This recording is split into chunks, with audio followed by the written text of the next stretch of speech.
UFC champion इलिया टुपुरिया ने finally एक official statement दिया है कि उन्होंने अपने यूएफसी टाइटल को क्यों डिफेंड नहीं किया। उनका एक ऑनगोइंग लीगल बैटल चल रहा है, उनकी वाइफ के साथ एक डिवोर्स केस फाइल हुआ है और साथ ही साथ उन्होंने ये भी बताया कि उनके ऊपर एक फॉल्स एलिगेशन और एक्सटॉर्शन किया जा रहा है, जिसके कारण उनको थोड़ा पर्सनल टाइम ऑफ लेना पड़ेगा फाइटिंग से और वो इस चीज को पूरी तरीके से परस्यू करने वाले। तो इलिया टुपुरिया का divorce case, false allegation, extortion की जो बातें करी जा रही है, सारी चीजें मैं आप सबको पूरी तरीके से इस वीडियो के अंदर एक्सप्लेन करूंगा। पूरा मैटर क्या है, सारी चीजें आप सब समझ जाओगे इस वीडियो के बाद। साथ ही साथ यहाँ पर आज एलेक्स परेरा ने अपडेट दी है कि उनका जो व्हाइट हाउस कार्ड इवेंट था जिसमें वो फाइट करने वाले थे और व्हाइट हाउस के अंदर Jon Jones versus Alex Pereira के फाइट की बातें चली जा रही थी, वो यहाँ पर उन्होंने ऐसा कहा है कि व्हाइट हाउस नो गो है, मतलब व्हाइट हाउस में उनकी फाइट नहीं होने वाली है। तो उस बारे में भी इस वीडियो के अंदर डिस्कस करेंगे, लेकिन उससे पहले आपसे वीडियो को लाइक कर देना, चैनल को सब्सक्राइब कर देना यूएफसी कॉम्बैट स्पोर्ट्स का ऐसा ही कंटेंट हिंदी में एंजॉय करने के लिए। तो भाई सबसे पहले डिस्कस करते हैं ये इलिया टुपुरिया और उसका जो ये डिवोर्स केस, फॉल्स एलिगेशन चल रहा है, एग्जैक्टली में पूरा सीन क्या है। तो बेसिकली इलिया टुपुरिया ने अपनी लास्ट फाइट करी थी जून के अंदर। जून में उन्होंने अपना लाइट वेट टाइटल जीता था, चार्ल्स ओलिवेरा को हराया था। तो उस टाइम पर सारी चीजें सही थी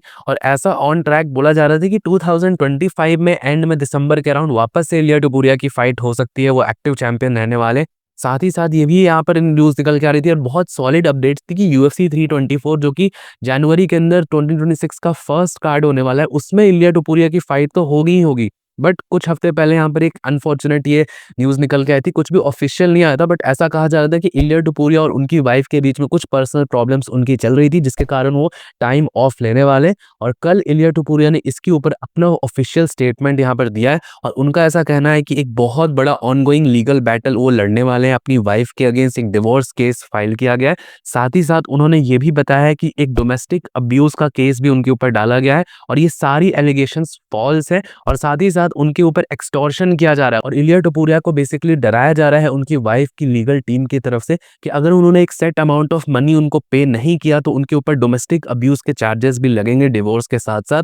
और ये चीज यहाँ पर इलिया टुपुरिया ने अपने ऑफिशियल स्टेटमेंट में बेसिकली बताई है। तो इन सारी चीजों को फाइट करने के लिए, अपने चिल्ड्रंस की प्रोटेक्शन के लिए और लीगल बैटल को कंप्लीट करने के लिए उन्होंने यहाँ पर यूएफसी से ब्रेक किया है और वो कुछ टाइम तक फाइटिंग से दूर रहने वाले। इन सारी चीजों को सॉर्ट करेंगे तभी वो यूएफसी के अंदर वापस कंपीट करने आएंगे। अब भाई ऑब्वियसली एक बहुत बड़े चार्जेस और बहुत सीरियस यहाँ पर इशू बन चुका है। ये इलिया टुपुरिया ने जो रिवील करा है कि उनके ऊपर एक्सटॉर्शन किया जा रहा है, फेक एलिगेशंस लगा के सारी चीजें ट्राई करी जा रही है, तो ये अपने आप में ही जुडिशियल लेवल पे बहुत ज्यादा सीरियस चीजें हैं। और हम सबको पता है कि ये सारे जो केसेस होते हैं, अब इसके ऊपर मैं कोई जज या ज्यूरी नहीं बनने वाला इस वीडियो के अंदर। मैं कोई बताने नहीं वाला कि हाँ इलिया टुपुरिया सही है, उसकी वाइफ गलत है, दिस दैट। बहुत सारे ओपिनियंस आपने ऑलरेडी सुन भी लिए होंगे, डिफरेंट पेजेस ने अपने अपने ओपिनियंस रख भी दिए। ऑब्वियसली हम यहाँ पर इतनी दूर बैठ के एक अलग कंट्री में, अलग कल्चर में रह के हम उनके इंटरनल फैमिली मैटर को डिस्कस नहीं कर सकते, ना ही मुझे लगता है कि किसी के पास इतना ज्यादा इन्फॉर्मेशन भी है कि एक्चुअल में क्या चल रहा है। ये आगे आने टाइम में बाहर निकल के आ जाए तो अलग चीज है, बट इस टाइम पे इस पे कमेंट करना सही नहीं होगा। लेकिन एक चीज मैं डेफिनेटली कहूंगा, और इवन दो मैं कोई लॉयर नहीं हूँ, कुछ भी नहीं हूँ, डिवोर्स केसेस यूजुअली जो ऐसे हाई प्रोफाइल मीडिया सेलिब्रिटीज जो होते हैं, इनके जो डिवोर्स केसेस होती हैं बहुत ज़्यादा मेस्ड अप होते हैं, बहुत ज़्यादा मेस क्रिएट होता है, क्योंकि ऑब्वियसली इसमें सारी चीज़ें इन्वॉल्व होती हैं, पर्सनल एसेट्स, पैसे बहुत ज़्यादा इन्वॉल्व होते हैं। आप सबको पता है जब भी कोई सेपरेशन केस ऐसा होता है तो उसमें पैसे भी बहुत ज़्यादा इन्वॉल्व होते हैं।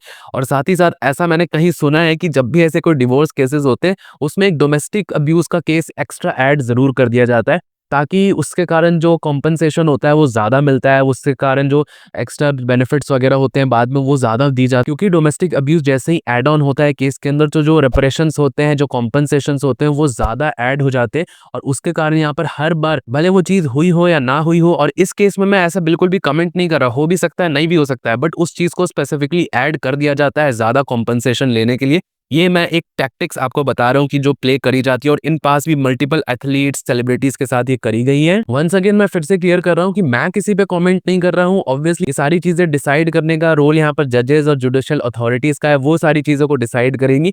बट मैं एक सेट प्रैक्टिस आपको बता रहा हूँ कि यूजुअली डिवोर्स केसेस के अंदर डोमेस्टिक वायलेंस को एड अप कर ही दिया जाता है मोस्ट ऑफ द टाइम। और ये चीज भी भाई किसी से छुपी हुई है नहीं कि जब इन सारी चीजों में लॉज को देखा जाता है तो मेंस के अगेंस्ट कितने ज्यादा ट्रिवियल लॉज डाले गए हैं। ऑब्वियसली सच सामने आता है और अल्टीमेटली मैं अभी भी ये विश्वास रखता हूँ कि सब जगह के जुडिशियल सिस्टम्स अपने-अपने अकॉर्डिंग वर्क करती है। बट हम सबको पता है कि मेन के लिए जो राइट्स होते हैं यहाँ पर वो काफ़ी ज़्यादा ट्रिवियल हो जाते हैं और जो राइट्स होते हैं, जो लॉज़ होते हैं, वो कहीं न कहीं वुमेन को ज़्यादा सपोर्ट करते हैं, इस तरीके से मुझे ऐसा लगता है। बाकी भाइयों ये सारी चीज़ें अगर हटा के देखें एज़ अ यूएफसी फैन तो हम सबके लिए एक बहुत बड़ा सेटबैक है, क्योंकि आप इस टाइम पे देख सकते हो इलिया टुपुरिया की जो हाइप थी, जिस तरीके का वो फाइटर माना जा रहा था, नेक्स्ट लेवल, अगर उसके साथ ये सारी चीज़ें नहीं होती तो कितनी सारी चीज़ें अचीव कर लेता।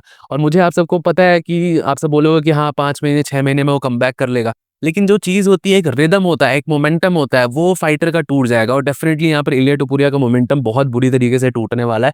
कमबैक कर लेगा, अच्छी चीज़ है, लेकिन जो पोटेंशियल, जो आप बोलते हो मैक्स पोटेंशियल, वो यहाँ पर अचीव नहीं हो पाएगा। इन सारी चीज़ों में जब एथलीट्स फँसते हैं तो कहीं न कहीं उनका पोटेंशियल रीच नहीं हो पाता है। और ये सिर्फ कॉम्बैट स्पोर्ट्स नहीं, आप डिफरेंट स्पोर्ट्स में देख लो, चाहे फुटबॉल हो, किसी और स्पोर्ट में, जब भी एथलीट ऐसे लेज़र फोकस्ड डिसिप्लिन्ड होता है तो हमको one of the greatest of all times देखने को मिलता है।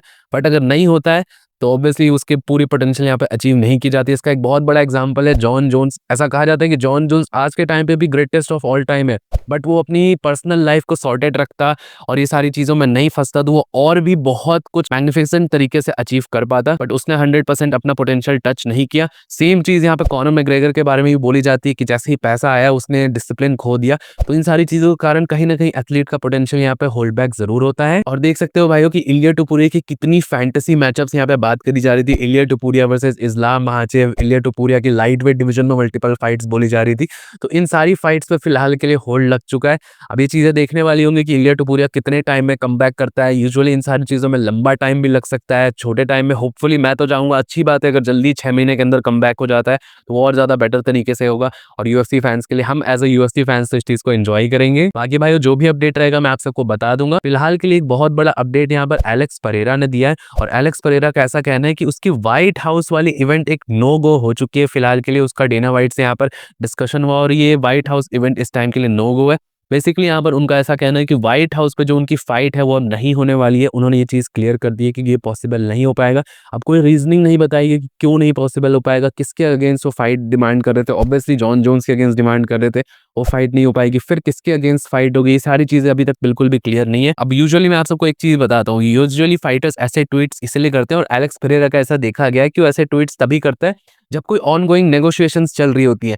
पब्लिक में जाके ऐसा कुछ हिंट कर देना, ऐसा कुछ ट्वीट कर देना ताकि फाइटर्स यूएफसी के साथ ज़्यादा बेटर तरीके से नेगोशिएट कर पाए, उनको थोड़ा लेवरेज मिले। यूजुअली फाइटर्स जाके ऐसा कह देते हैं कि शायद इस टाइम पे अब फाइट नहीं हो पाएगी, मैं रिटायर हो रहा हूँ, ये मेरी लास्ट फाइट है, ताकि उनका यूएफसी के अगेंस्ट थोड़ा लेवरेज बने, फैंस में भी थोड़ी एंगेजमेंट बढ़े। तो ऐसा हो सकता है कि एक्टिवली यूएफसी और एलेक्स पेरेरा कोई नेगोशिएशंस कर रहे हो यूएफसी व्हाइट हाउस कार्ड के लिए और फिलहाल के लिए एक नेगोशिएशन टैक्टिक्स के लिए एलेक्स पेरेरा ने ट्वीट करा हो। बाकी भाई यूएफसी के व्हाइट हाउस कार्ड से रिगार्डिंग बहुत सारी यहाँ पर र्यूमर्स चल रही है। कुछ दिनों पहले यूएस प्रेसिडेंट डोनाल्ड ट्रंप ने ये बताया कि जो यूएफसी का व्हाइट हाउस कार्ड होगा उसमें सिर्फ चैंपियनशिप फाइट्स होने वाली है। 7-8 चैंपियनशिप फाइट्स होंगी, सिर्फ टाइटल फाइट्स डाली जाएंगी यहाँ पर यूएफसी व्हाइट हाउस इवेंट में।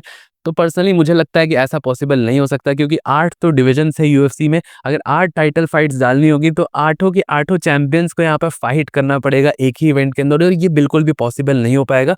डेफिनेटली डोनाल्ड ट्रंप ने ऐसा बोला है कि डेना व्हाइट कुछ फाइट्स को होल्ड बैक कर रहे हैं, अभी वो फाइट्स नहीं करवा रहे ताकि जून के अंदर जब व्हाइट हाउस कार्ड हो तब उस टाइम पे वो फाइट हो। डेफिनेटली कुछ टाइटल फाइट्स हो सकती है, 2 या 3 टाइटल फाइट्स हो सकती है यूएफसी के व्हाइट हाउस कार्ड में, बट सारी की सारी फाइट्स टाइटल फाइट होना अपने आप में ही पॉसिबल नहीं हो पाएगा, क्योंकि यूएफसी में उतनी सारी बेल्ट्स भी नहीं है। हाँ, ये बॉक्सिंग का इवेंट होता तब तो उसमें यहाँ पर 10-15 टाइटल फाइट्स भी बनाई जा सकती थी इंडिविजुअल, क्योंकि उसमें वेट क्लासेस भी ज्यादा होते हैं और बेल्ट्स भी ज्यादा होते हैं। बट इस टाइम पे जो यहाँ पर ये रूमर्स चल रही है वो डेफिनेटली यहाँ पे ट्रू नहीं है। बाकी कुछ लोग यहाँ पे पोस्टर्स वगैरह भी डिजाइन करने लग गए हैं कि मेन इवेंट में ये फाइट होने वाली है, को मेन इवेंट में ये फाइट होने वाली है। तो इस चीज के लिए आप सबको मैं क्लैरिफाई कर दूं कि अभी के हिसाब से व्हाइट हाउस कार्ड की कोई भी फाइट ऑफिशियल नहीं है, सिर्फ यहाँ पर कुछ रूमर्स निकल के आ रही है। डेफिनेटली कुछ नेगोशिएशंस चल रही होंगी और साथ ही साथ डेना व्हाइट ने ये चीज कंफर्म करी है कि एक्चुअल फाइट की न्यूज और फाइट के बारे में जो रियल नेगोशिएशंस होंगी और जो रियल अपडेट्स आना स्टार्ट होंगी वो फरवरी के बाद ही आना स्टार्ट होंगी। यूएफसी फरवरी के बाद ही उस कार्ड पे एक्टिवली काम करना स्टार्ट करेगी, फाइट्स बनाना स्टार्ट करेंगी।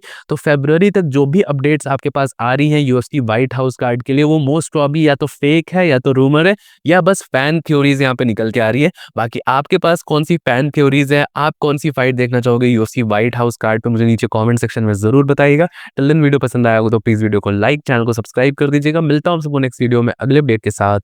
Bye bye.